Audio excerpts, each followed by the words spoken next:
in my opinion, the 21st century skills are sort of the same as the fourth century before Christ skills.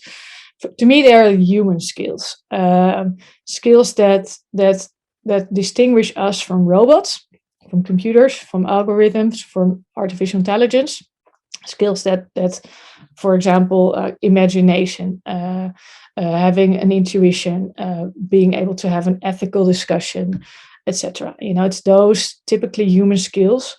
Well, what we definitely did notice that people start to realize that togetherness is the thing that we most lacked during this corona, and that we need physical and emotional and spiritual togetherness.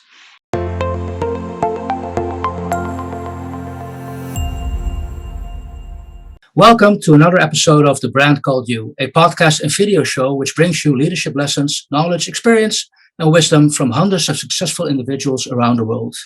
If you're new to the channel, please subscribe and hit the bell icon. I'm your host, Frits Bussemaker, and today I'm delighted to have a conversation with Claire Boonstra. Claire, welcome to the show. Hi, nice to be here. Okay. Hey, Claire, allow me to introduce Claire for the audience. Claire is trained as an engineer, a winter sports blogger, an event organizer, is also the co-founder of Layer, an augmented reality startup. And that was such a successful startup that she was recognized as one of the most influential women in technology by Fast Company, and is a young global leader from the World Economic Forum. But she's also the founder of Operation Education, which will be the main topic of today's discussion. Again, Claire, welcome. Before we talk about Operation Education, I am curious though, you started Layer. How did you start Layer? How did that happen? And what is it? So Layer was, when we started it in 2009, the first global mobile augmented reality app. So we were actually one of the first in the world to display a digital world on top of reality. And why did we start it? Well, we ended up actually with a group which became my founding team. We had always been on the verge of mobile, internet, mobile, whatever developments, which was really a hot topic around that time.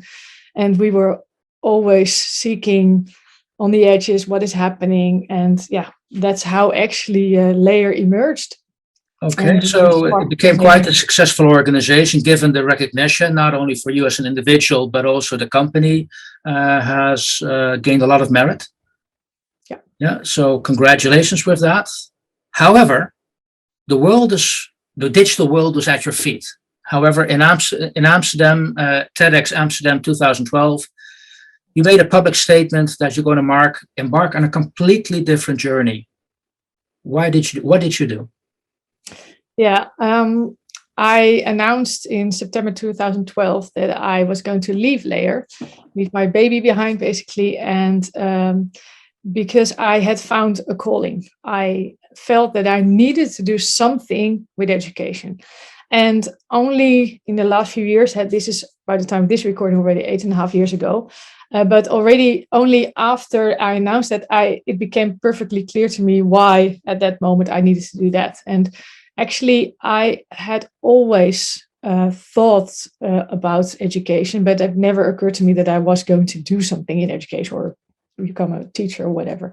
But the topic intrigued me massively, and especially during my working life, in my career, so-called. I have been in so many places where I experienced that something was not right in the between the way we raise and educate young people and what actually society asks and offers. Now, is that something you personally witnessed, saw, or was it something you heard around you? Were there other people already who had that same experience?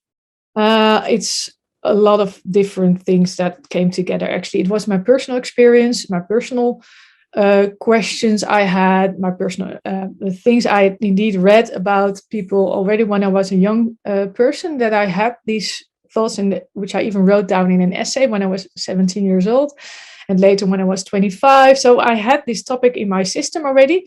but somehow it never occurred to me to do something with it, because I was also intrigued and fascinated by mobile technologies and innovation in general.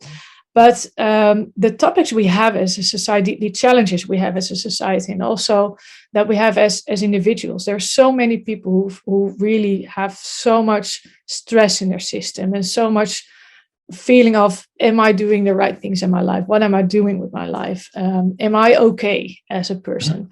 And in society that we don't seem to understand each other anymore. And as a planet, we have so many challenges that I just simply start to realize that there is somewhere a mismatch between what is needed on the personal, societal, and planetary level and what we actually do when it comes to raising, educating, upbringing, etc. So that was actually the moment when I embarked on the journey, and I literally said on the stage, I have to do this. And I also said that I had no idea what I was going to do, but I just simply had my questions and my doubts and my fascination, basically. Wow. And it was pretty amazing, because I became emotional on the stage. I announced on that specific stage that I was going to leave Layer, and that brought tears to my eyes. And so I became emotional, and there I stood and I said, well, this is it, just me. And what am I going to do? I don't know yet. I just feel that we should work together. And I said at that time, I would like to create an education development ecosystem. And that is exactly what it is right now. Because immediately after that talk, people started to approach me. We were deeply touched. A lot of people were emotional as well, and literally said, thank you. I thought I was the only crazy fool alone calling in a desert. Mm-hmm. And thousands of people said similar things. And until this day, that's the reaction I meet very often, that people feel this same story inside of them, but have the feeling that they are the only crazy fools alone crawling in the desert. And from that moment on, I thought, wow, what if these people could know that they are not the only crazy fools? And on the other hand, there were apparently a lot of pioneers already implementing a lot of these ideas that I had, or a lot of the things that, or had found solutions in different types of education, but nobody knew them. So that's what I started to do, actually, to bring people together and to just start creating, co-creating, weaving, is how a lot of people said. And this that actually sparked the birth of Operation Education. That's my nonprofit organization. By the way, is this on a national level, or is this also on an international, global level, this discussion? Yeah, so from the phenomenon, the topic, the question is absolutely a universal global one. Everywhere around the globe, we have the same, more or less the same way we set up education and the same questions. But around that time, I also had my third baby, and it was also the time that it was practical to start in the Netherlands. Also because here in the Netherlands, we have a very something very special in the education system, that we have freedom of education rooted in our constitution. So that means that there's a lot of space actually to do things differently. The government doesn't state how exactly you have to do things. And it was originally for religious reasons, but a lot of different concepts are able to exist in the system here, in the publicly financed system. So it's a very good place to be when it comes to figuring out how we can do this. Okay, and can you maybe then describe exactly, in your opinion, what was wrong with the system? What needed to be fixed or changed? Yeah, so maybe I can explain that briefly by showing how our system ended up this way. Yeah. Actually, so we have sort of a legacy from the past 7 generations. It's about 7 generations ago that the Industrial Revolution started, that that child labor was abolished, and that we had laws actually stating that children had to go to school. And that was a period when we needed mass upscaling of education. And that's a time when sort of the factory model became the norm, and that we actually grouped children according to birth age and according to averages. And that's also around that time that somebody invented the whole notion of having an average and a normal curve. And we started to say, okay, averages is okay, we can control that, and everything which is out of average doesn't work. And that's still a major question today, that if you're not average, not normal, you are difficult. You create difficulties in the system, which creates a lot of tension in people, right? And also what we started to do, there was somebody who invented, based on this normal curve, the higher versus lower thinking. And this originally was already in a society because of aristocratic thinking, right? That the elites was better than the non-elites. But this whole thinking of we have normal curve and we have higher versus lower actually reinforced that. So we have almost everywhere around the globe, we put people into boxes saying you are higher and you are lower. And that's what we make those boxes so strong that you can almost never get out of them anymore. But it doesn't say anything about whether you are okay in life, whether you contribute, whether that suits you, etc. And these are, I mean, there are so many questions and issues, but these are, I think, two of the root causes behind many of the societal and individual and also eventually planetary problems we have. That we reduce people to being a score on a line, higher versus lower, put in a box and say, this is your future.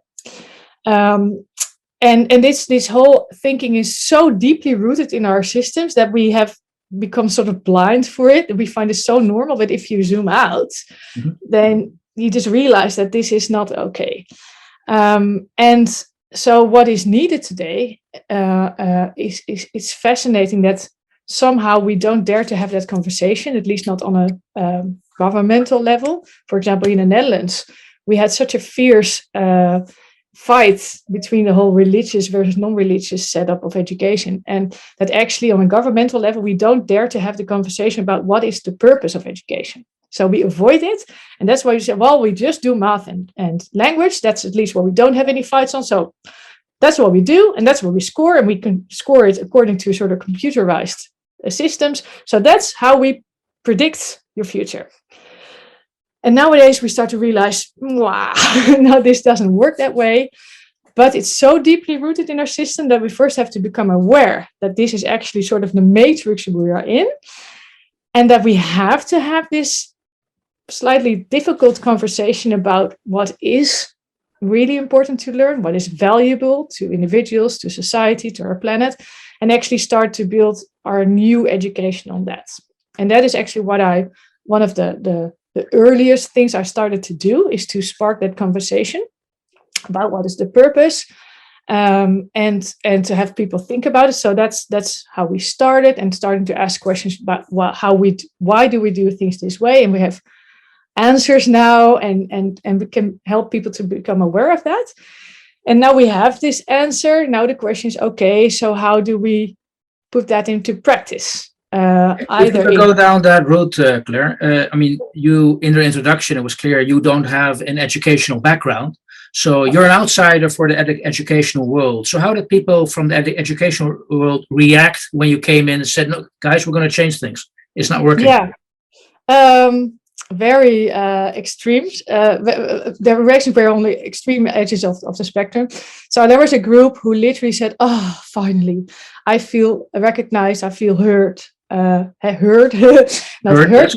And who really felt like, oh, yeah, somebody is saying the things that I thought for a long time. And on the other side, there were people, especially teachers who are teaching a specific subject and who sort of as an identity became the teacher of that specific subject. They were especially the ones who were most afraid to accept this story, because they don't really know what that means for them, for their identity, because their whole identity became, I am the specific teacher for the specific subject. And so yeah, a lot of different reactions, and also the fact that I came from the outside world is not easily to be accepted, especially the first few years. And nowadays, especially since Corona, it has become so clear that we can't continue to do the things the way we do. So there's a massive shift happening. Yeah, that's actually a good point. You demonstrated, I would say, tremendous tenacity just to keep on going. 8.5 years when you started to where you are right now. You briefly indeed touched on COVID. Things will change. How will it affect education? Is this going to be an accelerator, or are things put on pause? How is it affecting what you're doing? Yeah, depends on what you look at. So in general, I think that Corona has been a catalyst for change. So what happened in almost every country mid-March 2020, all of a sudden everybody had to come to a full stop because tomorrow the schools were closed. And a lot of schools did not see that coming at all. So all of a sudden there was like, what do we need to do? And what was fascinating is that at that moment, there were no protocols, no rules, no regulations, nothing, just the inner wisdom or knowing of all these teachers around the globe or in the affected countries, which just knew intrinsically we need to do something.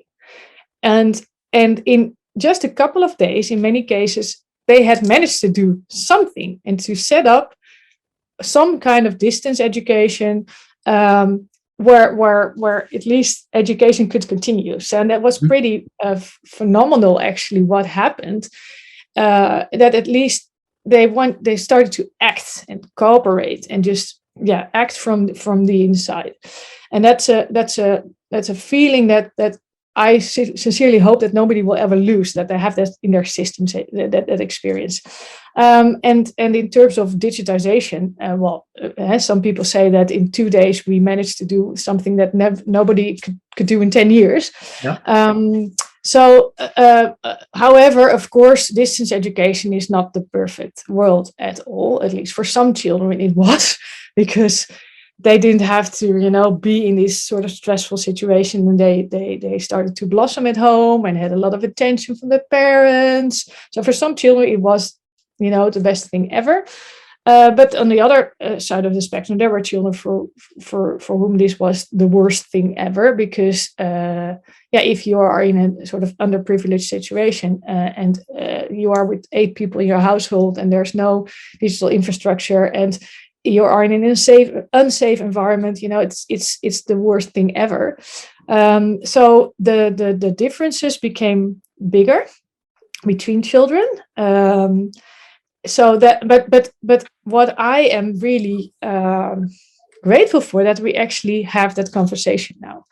And that suddenly it sparked the whole notion that we needed to talk about what is essential. Because the first thing everybody started to do is to continue the program in math and language. And that's still the whole conversation, because we have, especially here in the Netherlands, there's an enormous amount of talk about the delay. Yeah. And billions of euros going to be spent on catching up with the delay, whereas you can literally ask yourself, what delay? Why is there? And is there literally delay? And how bad is it? But anyhow, this is sort of the whole thinking, right? Like, there cannot be a delay. Whereas in the meantime, children have learned a lot about how to deal with situations. Have you seen? I'd like to make a link to the so-called 21st century skills. And is it something you see? Maybe you have to explain to the audience what that is. But do you see a link between developing 21st century skills? Now we all have to work from home. Yeah, I don't think there's any fixed set of 21st century skills. I mean, a lot of organizations try to make such a list. In my opinion, the 21st century skills are sort of the same as the 4th century before Christ skills. To me, they are human skills, skills that distinguish us from robots, from computers, from algorithms, from artificial intelligence. Skills that for example, imagination, having an intuition, being able to have an ethical discussion, etc. It's those typically human skills. Well, what we definitely did notice that people start to realize that togetherness is the thing that we most lacked during this corona, and that we need physical and emotional and spiritual togetherness. and the relationships, that's maybe the most important thing that the children lack during the time of not being able to be in school. And I noticed that became very clear, that education is not a set of interventions done by a teacher, which magically allow you to just master a subject. That education is a very complex, what is it? Something of human skills from the teacher, from the environment, and that somewhere in that fascinating mix of relations and context and the opportunity, and it's the mastery habits. Okay, so what I hear you saying is that COVID actually made us aware that there's a lot of things hidden on the surface you learn, and which became clear in this period. COVID made it clear that education is more than teachers conveying a lesson. Yeah, got that. Okay, now we've spoken before, and I know you're working on leadership programs to help train, coach people to lead that change. So that's how you execute Operation Education. I was wondering also, last couple of questions from my side, Claire. How do you find your success? When are you going to be successful in your quest? Yeah, that question has very often been asked. The thing is that, funnily, I come from a world in a digital world where things needed to be fast. We could have been out of business the next day if Google were to copy our thingy, let's say. Yeah.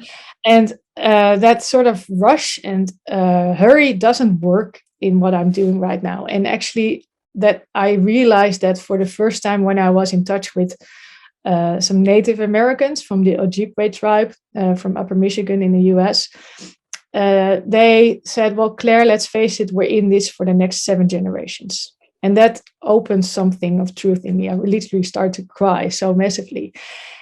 And now I realize that I am in this for the next 7 generations. So this is something that I will never be ready with, or finished. This will never be finished, because it's an eternal quest to understand, to gain more wisdom, to understand better what needs to be done, etc. So, and I can also not imagine that I'll be doing something else in this. And of course, it shifts, the focus shifts, the experience grows.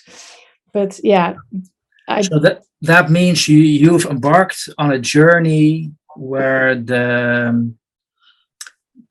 6-7 generations time, people will reap the benefits.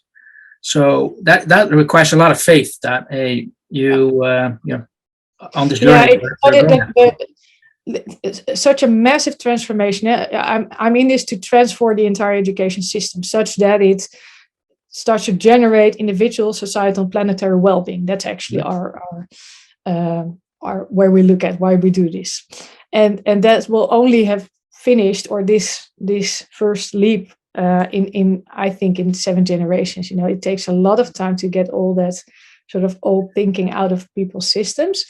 Right. But of course, I'm also doing this for impact today, and that is what we're seeing a lot. I mean, every day I have people approaching me saying, well, that they feel unleashed, and that's what I'm here to do right now, to unleash people who have this feeling, who have this whole notion inside of them, and to enable them to get rid of this whole idea that is not allowed to be there, right? That they have this sort of band-aid on their mouth, that they're not allowed to talk about this. So that's what I'm doing.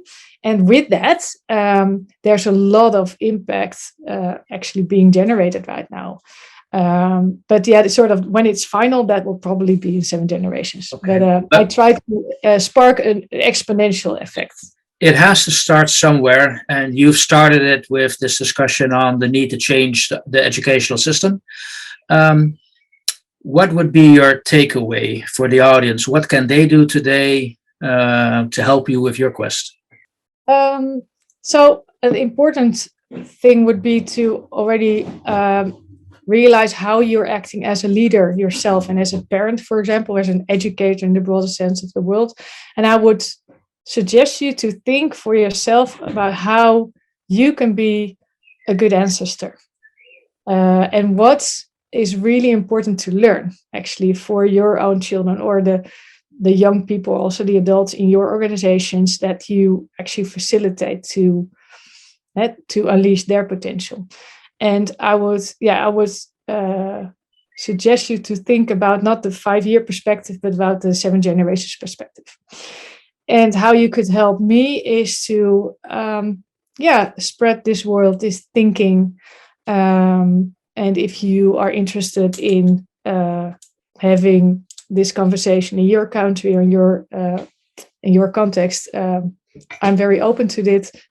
You asked me earlier whether this is international or not. Well, I'm ready to go international, having a set of keynotes in German soon.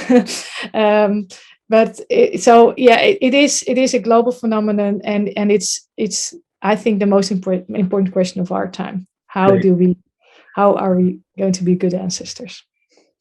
Great observation. Great way to end this discussion. Claire, thank you very much. So the Brand Call You will definitely help you get this message out on a global stage. So ladies and gentlemen, this was the Brand Call You, a discussion with Claire Boonstra. Thank you very much.